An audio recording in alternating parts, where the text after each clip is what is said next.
ಬಾಬು ಅವ್ರ ಅಂತ ಮಂದಿ ಎಷ್ಟು ಜನ ಈಗ ನೀವು ಯಾರಿಗೆ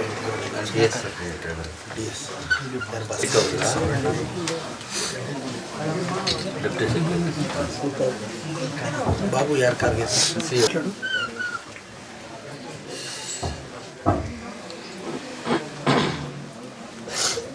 ನೀವಿಬ್ಬರು ಎಷ್ಟು ವರ್ಷದಿಂದ ಇದಾಯಿತು ಸರ್? ಬಾಬು ಅಲ್ಲಿ 6-7 ವರ್ಷ ಯಾವ ಇಯರ್ ಸೇರಿದ ಬಾಬು? 2021 ಸರ್ ಅಂದರೆ ಟೆಂಪ್ರರಿಯಾಗಿ ಔಟ್ಸೋರ್ಸ್ ಯಾರ್ದು? ಇಬ್ಬರದ್ದು ಔಟ್ ಅಲ್ಲ ಅದು ನಡೆಸ್ತಾ ಇರೋರು ಔಟ್ಸೋರ್ಸ್ ಏಜೆನ್ಸಿ ಕೋಲಾರದು ಸರ್. ಅವರು ಚೀಫ್ ಅಕೌಂಟ್ ಆಫೀಸರ್ ಹತ್ರ ಇದ್ದಾರೆ, ಅವ್ರ ಹತ್ರನೇ ಇದೆ.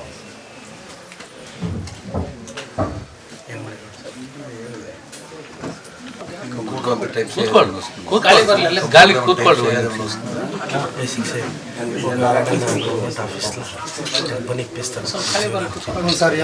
ಕೊಂಟೆ ವಿಧಾನಸೌಧದಲ್ಲೇ ಆ ಮಗು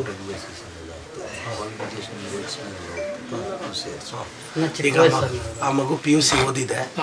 ಚಿಕ್ಕಬಳ್ಳಾಪುರ ಎಲ್ಲಾದರೂ ಕೆಲಸಕ್ಕೆ ಸೇರ್ತೀನಿ ಅಂದರೆ ಇಲ್ಲೇ ಕೆಲಸ ಕೊಡಿಸ್ತೀನಿ, ಇಲ್ಲ ವಿಧಾನಸೌಧದಲ್ಲಿ ನಾನು CM ಅವ್ರನ್ನ ಸ್ಪೀಕರ್ನ ರಿಕ್ವೆಸ್ಟ್ ಮಾಡಿ ಅಲ್ಲೇ ನಾನು ಅಲ್ಲೂ ವಿಧಾನಸೌಧದಲ್ಲೂ ಕೊಡಿಸ್ತೀನಿ. ಆ ಮಗು ನೀವು ಅವ್ರ ಸಂಬಂಧಿಕರು ತೀರ್ಮಾನ ಮಾಡಿ ಹೇಳಿ ಆಗುತ್ತೆ. ಕೆಲಸ ನಾನು ಕೊಡಿಸ್ತೀನಣ್ಣ. ಆ ಮಗು ಸ್ವಲ್ಪ ಜೀವನದಲ್ಲಿ ನಿಂತ್ಕೊಳ್ಳಿ ಸರ್, ದುಡ್ಡು ಕೊಟ್ಟರೆ ಇರೋದಿಲ್ಲ, ಆ ತಾಯಿ ಸ್ವಲ್ಪ ಮಾಡಿಕೊಡಿ.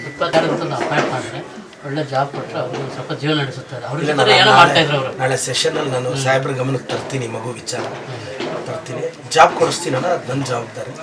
ಮತ್ತು ನಿಮ್ಮ ಕುಟುಂಬ ಅಮೌಂಟ್ ಕೊಟ್ಟಿದ್ದೀರಾ, ಪೊಲೀಸ್ ಇಲಾಖೆಯವರಿಂದ ಅವ್ರು ಕಾನೂನು ರೀತಿ ಕ್ರಮ ತಗೊತಾರೆ.